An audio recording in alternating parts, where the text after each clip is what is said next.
النهارده هنجرب مع بعض نوعين بسكوت من بسكوت العبد. العبوة دي فيها 4 بسكوتات سعرها 7 جنيه.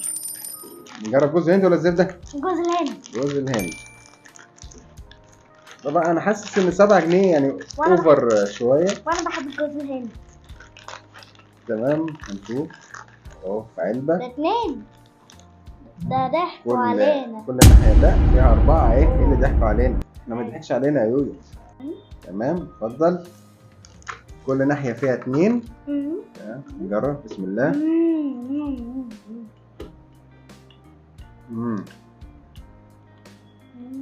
حلو جدا، كريسبي جدا.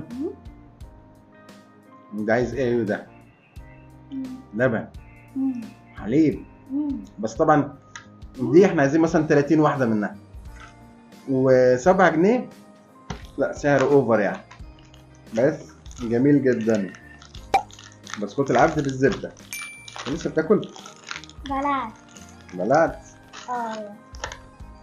اتفضل. شكرا. وانا اتفضل. بسم الله.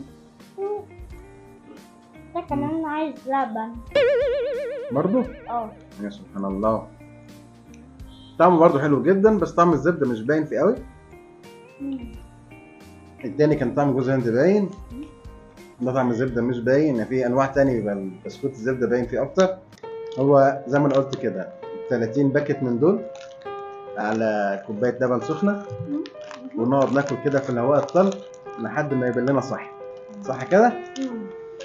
ايه رأيك؟ حلوين. حبيت مين اكتر؟ 2. حبيت مين اكتر؟ انا كلامي واضح ايوه، بدل ما ايه اطربق الفيديو على دماغنا كلنا احنا اتنين. جوز الهند. ايوه الحمد لله. عشان تعرفوا بس انا بعاني قد ايه. انا بالنسبه لي برضو الجوز الهند اكتر. تقييمك كام؟ 10 من 10. انا تقييمي ليهم 9 من 10. ده كان تقييم النهارده لبسكوت العبد. نشوفكم في تقييم تاني. باي باي باي باي.